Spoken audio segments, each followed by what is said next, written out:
มาเมื่อนี้ว่าสิมาหาแม่ย่าเจ้าเลยสิมาเว้าเรื่องอันนี้ตูบนี้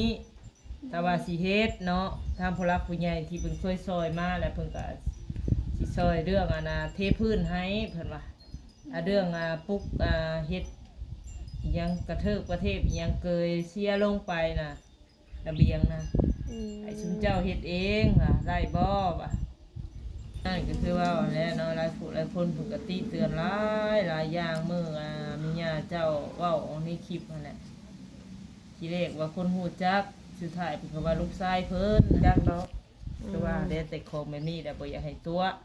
มันบ่แม่นในตัวเนาะแม่นมันก็คือว่าแหละถ้าว่าไผฮู้เฮาก็เสียความรู้สึกอยู่เนาะทั้งที่เฮาก็สดซอยช่วยเหลือมาตลอดนะมาหาตลอดคือแบบนี้แหละสมบูรณ์คือกันเด้อบ่ให้เอาแบบยาไม่ยาของบ่จำเป็นของมันบ่แม่นแนวสิ่งที่ว่าหุ้นแห้งหั่นน่ะเนาะเว้าง่ายซะแม่นบ่จำเป็นก็บ่ต้องตัวบ่ต้องอันนั้นดอกบอกตามตรงบอกตามซื่อนี่แหละ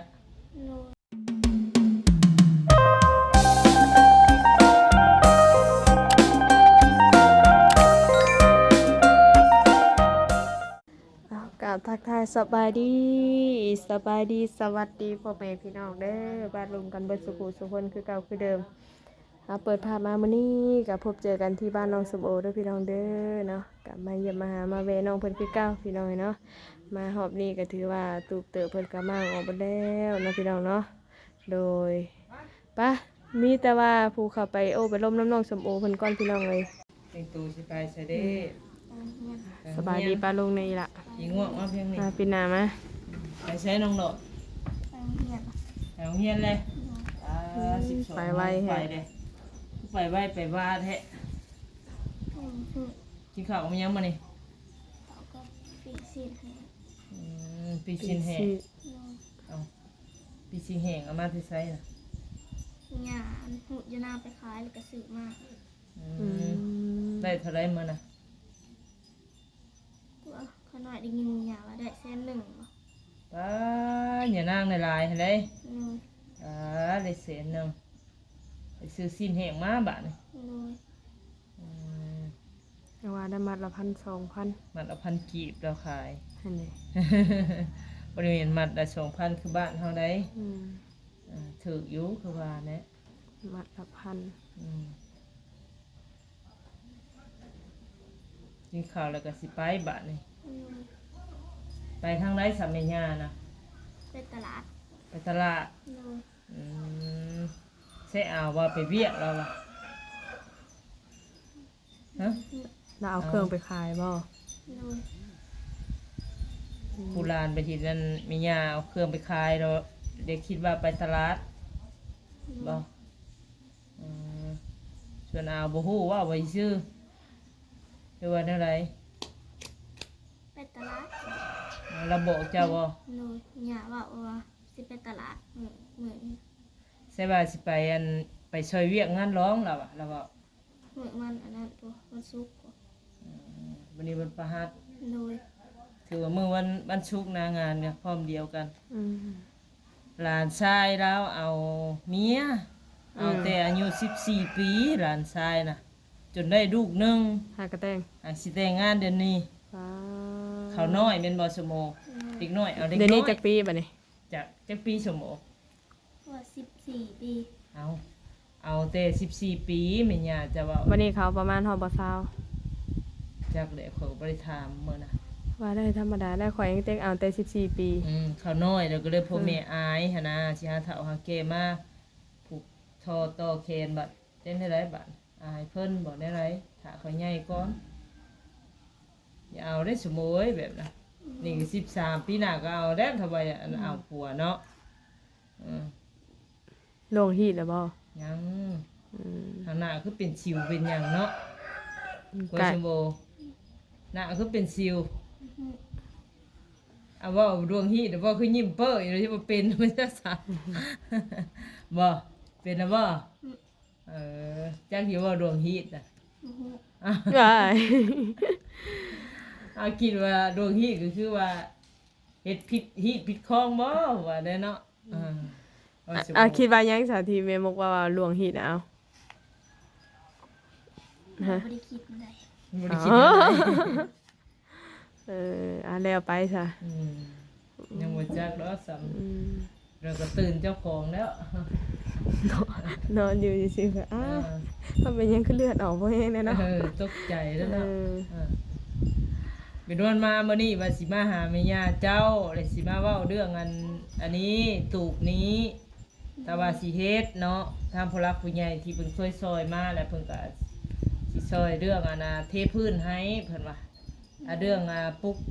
เฮ็ดอิหยังกระเทิกประเทศอิหยังเกยเสียลงไปน่ะระเบียงน่ะ ไอ้ชุนเจ้าเฮ็ดเองได้บ่ว่ะ โดย แต่ว่าบ่อยู่ซับมื้อนี้ สิมาเฮ็ดใหม่บ่ได้เลย แม่นเพิ่นมางแล้วบัดนี้มาย่างเขารับไม่เป็นได้ประกอบคืนอีกไม่เป็นนะ อืม เออเพราะว่าก็สิมาบอกแบบนี้นะเพราะว่าลูกชายเราก็เป็นหั่นนะแต่ว่าคือว่าได้ครอบครัวไผครอบครัวมันเนาะ อืม ถ้าอยากมาเฮ็ดให้แม่ก็คือว่าแล้วบ่อยากเสียเวลาเขาเพิ่นแบบไปหาเงินหาค่ำทางอื่นแบบเนี้ยคือว่าหั่นแหละ อืม ถ้าบ่สละเวลามาเฮ็ดให้แม่ ก็บ่ได้แล้วเนาะ เพิ่นน่ะซอยได้อยู่เพราะว่าเพิ่นก็มีเวียกงานจำเป็นเพิ่นก็มีธุระส่วนตัวเพิ่นอยู่เพิ่นเว้าถ้าเฮ็ดได้ก็เฮ็ดเองแต่ก็สิเทพื้นให้แบบออกทรายออกแห่ปูนสินะให้นะพอได้จุเฮ็ดกับข้าวกับน้ำหั่นแหละเฮ็ดกินให้อยู่หั่นน่ะ ทางภายหลังคืนเนาะ แม่นสักมาใส่สมโอ มีตู้ หึ ตู้เขา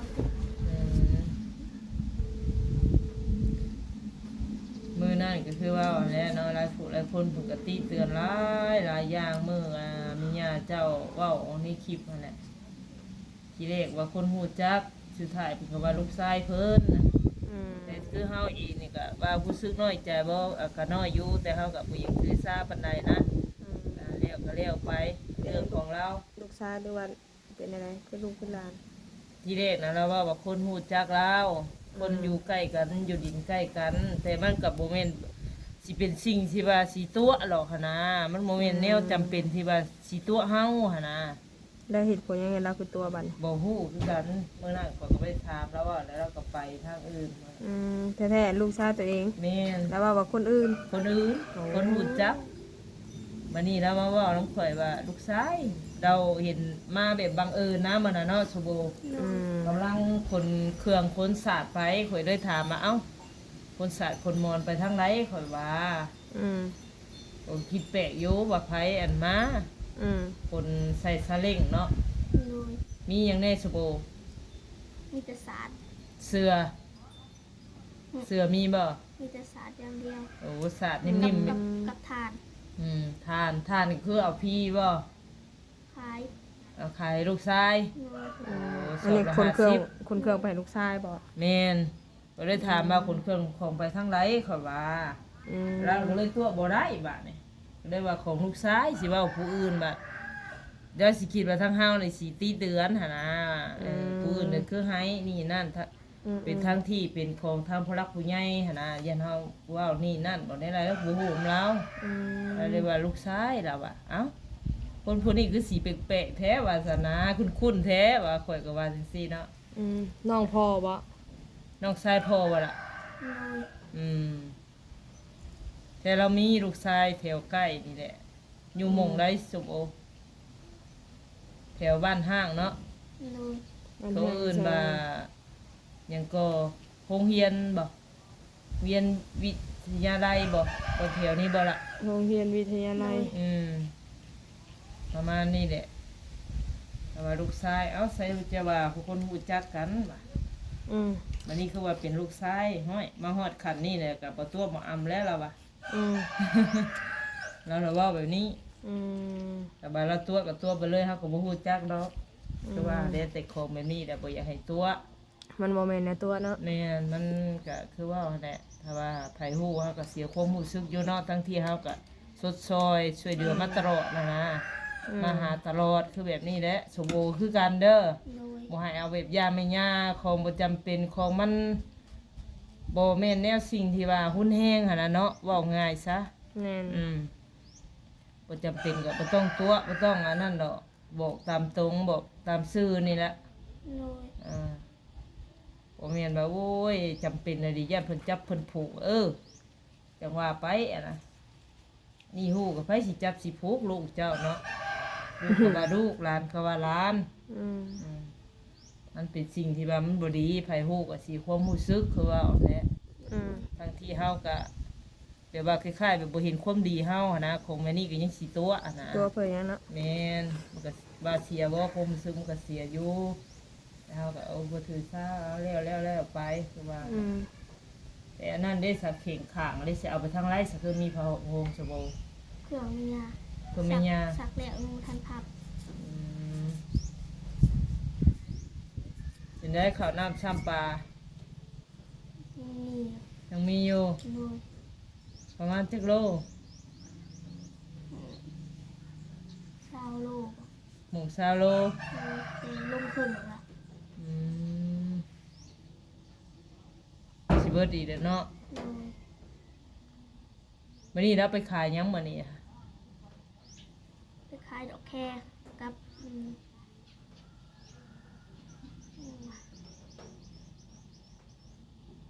ไปสิไทย อืม โอ้ยังมีอยู่บ่ โดย ให้แม่ย่าขยายไปเรื่อยๆอันนั้นก็ได้พอได้ปลูกพอได้ขาย ได้หัวาโอ้ยขาพื้นขาพายมาอีกบัดบ่มีให้เขาอีกใช่แล้วบ่นี่สินที่ติดมานะ ใส่แล้ว ค่ามียานเชียนมาเมื่อนั้นหาได้ โดย อืม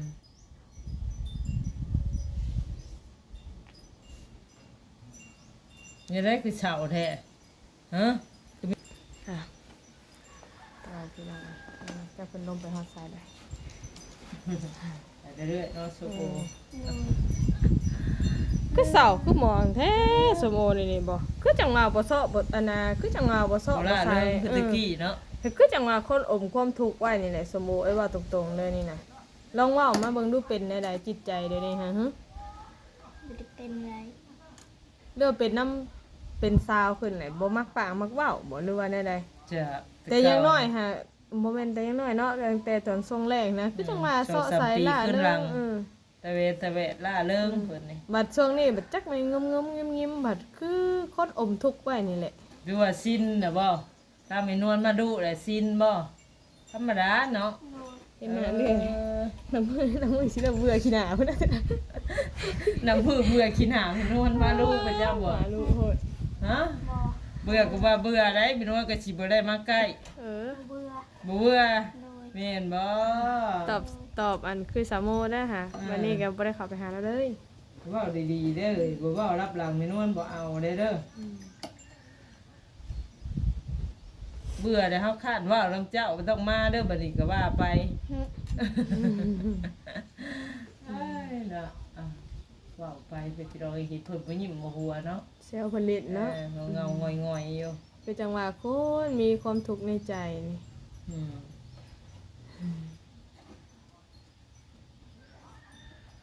ก็เดี๋ยวจะคิดว่าหยังบอก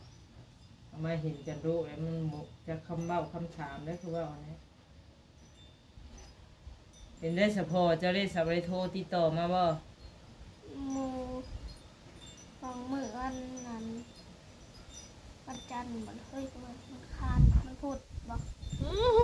อ้าว เพิ่น ล่ะ เพิ่นมาเอาเงินมาให้ โอ้ โอ้ 200,000 โอ้เงินมาให้แม่ย่าโอ้ได้เงิน200,000 ก็ดีด้วยเนาะ แม่ย่าย่ำอยากได้เงินให้เราแล้วก็มาให้แล้ว โดย ได้เงิน200,000ชื่อหยังบัดนี่ ไปอันนี้ตีนยาไปใส่นี่คาตัวละเซนปลาเลย เอาเงินพอ อืม ขายยา200,000ให้เอานำ10,000 เงิน ขนาด10,000 ว้า 10,000เหมือนนี่ ผู้ละ10บัดบ่ โดย กายหันผู้ละ10 คักแต่น้ำแบกนี่ได้พอนะ คักเด้ ไม่ละเอียดคักเลย กิ เด้ นเนาะ เสมอภาพกันเบิดหน่อยใหญ่ก็แม่นใส่ซิดเสมอกันเบิด ส่วนว่าผู้นี้ได้กินข้าวจี้นี่เอาต้องได้กินข้าวจี้แม่ย่าก็ต้องได้กินข้าวจี้4คนกับ4ก้อนเราได้ข้าวจี้นะโดย แต่ยิ่งเดี๋ยวก้อนเดียวก็แบ่งครึ่งสี่แล้วแล้ว สีทอดเนาะ หารกันแล้วแล้วเปิดปั่นแบ่งกันเลย คักแต่ได้แหละ อ่าสบายนะผมมีไผดื่นเดืออย่างเลย อืม โดย ให้กินดื่นได้สะกินดื่นปั๊บบ่ โดย ปั๊บใหม่เลยเนาะแม่ยา อยากได้กินเลย เอ้ากลัวสัตว์ บางคนก็กินคนละก้อนบางทีมีหาก้อนค่ะมีอยากกิน2ก้อน เพิ่นเฒ่านี่เพิ่นกินอะไร บำรุงบ่ เออบ ำรุงห่างกายบ่ จะ กิ มี น เหือ แห้ง มีเฮงอ่ะ อืม เพิ่นก็ออกกำลังลุกไปนั่นมานี่เรื่อย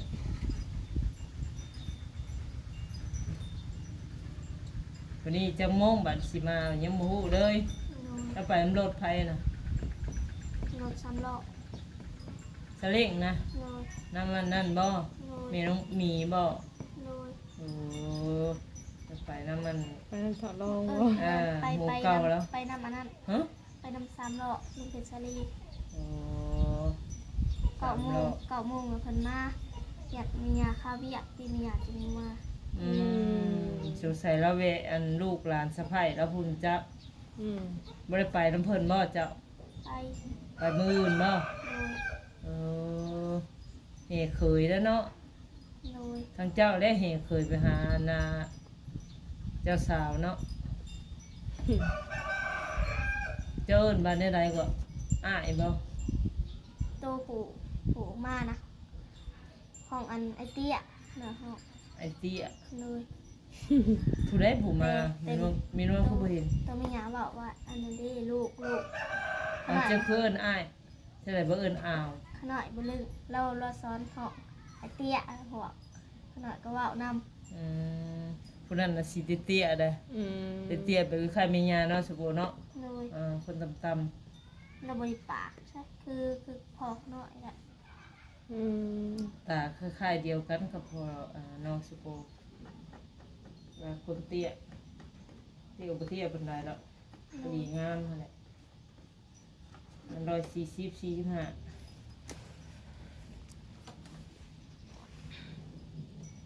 ไปโรงเรียนบ่บัดนี้เออ กินข้าวกินน้ำเรียบร้อยแล้วเนาะ เลย อืม เวลานาทีเพิ่นน่ะก็วิดเบือนแล้วบัดนี้ หมูขนาดสูง เฮ้ย ใช้ โอ้ยแม่น่ะดีเนาะ อืมมาสู่บางเฮียน หมู่แก่น่ะดีได้ เสน่ห์แรงเหมือนกันนะเนี่ย วันหยังเจ้าเกิด วันจันทร์ โอ้สมพร สุดยอดแล้ว แล้ว คนบรรจันทร์นี่หมู่แก่ไหน เสน่ห์แรงแน่นี่ แท็กซี่เลยอ่ะ เป็นแถวอยู่หลาย ทำกันบ่ ขนาดสูงกว่า โอ้ แต่อายุอันขนาดเลื่อนกว่านั่น หลายที่หมู่มาพี่เดี๋ยวแม่มาเซาโฮมก่อน มาพี่ซะมาพี่ มาพี่ซ่า เขามาพี่ โอ้ยหลายดีหลายคนอันนี้ อ้าวบัดนี้สิมาพบข่อยแล้วบัดนี้โหโอ้ย ทำกันด้วยหัวต้นไผแน่มีชื่อไผแน่ อีไมแล้วก็อีเซนช่วยอีมันแล้วก็อีซ่า อีมัน อีมัน อีเชิญชายเด้ ตัวรำกับอีมัน มาโลดล่ะเอ้ยพี่ยันก็อย่า ผู้ใดอีมันน่ะมาเบิ่งดูอีเชิญชายเชิญเชิญชื่อว่าว้าวคักแท้ มาไว้โอ้ป้าเต้ามีผู้จบผู้งามพุ่นน่ะ ปล่อยลอยเอ้ยแก้มน้องปล่อยลอยเอาส่วนมากพี่ก็ได้ล่ะเอ้ยอืม ทางนี้ก็เขินแล้วบิดเบือนอยู่นั่นนี่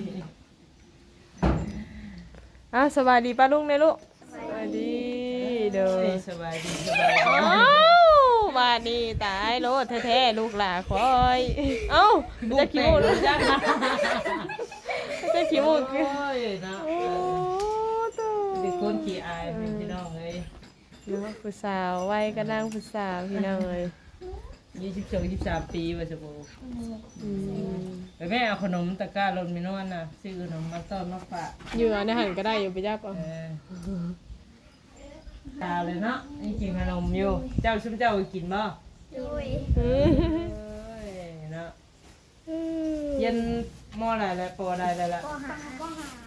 สาวปห้า ปอหาเลย ซื้อหยังนี่แนะนำตัวเองมึงดูนี่ ขน่อยซื้อบ้านใหม่ บันใหม่เจ้าได้ลูก ซื้ออันดามัน อันดามันเจ้าได้ นิซ่า นิซา แสนสวย โอ้แสนสวย แม่สื่อเนาะ เนาะแสนสวยสมชื่อแล้ว เจ้ายังก็ อันดามัน อืม อันละมันโอ้ย บ่ได้นี่ขอชื่อได้ชื่อเดียว นิสา นี่จะชื่อยิ่งยากทีเดียวเลย เออ พากันไปเฮียนบ่บาดนี่ โดย พากันย่างเลยเนาะ โดย โตมาทางไหนชุมเจ้านะ มาแล้วเพียน เอ้า โย ไปได้มาพี่ สู่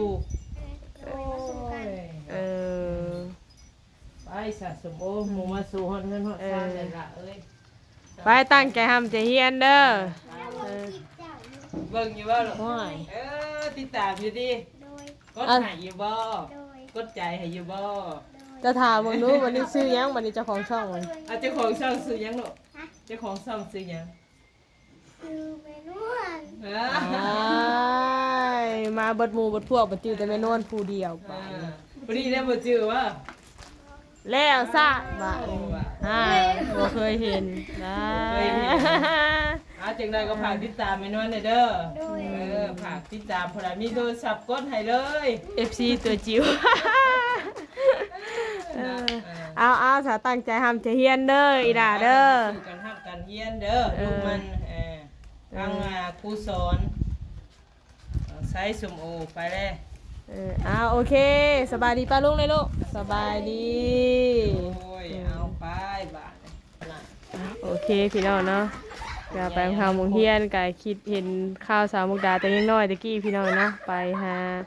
มาแวกันไปทางมุงเฮียนก็คือว่าม่วนไปตามไว้พี่น้องเนาะเอาสำหรับคลิปนี้ก็ขอมุกขอบใจ FC ทุกท่านเด้อพี่น้องเด้อค่ะมาให้กำลังแห่งใจเนาะสำหรับคลิปนี้ลาไปก่อนสบายดี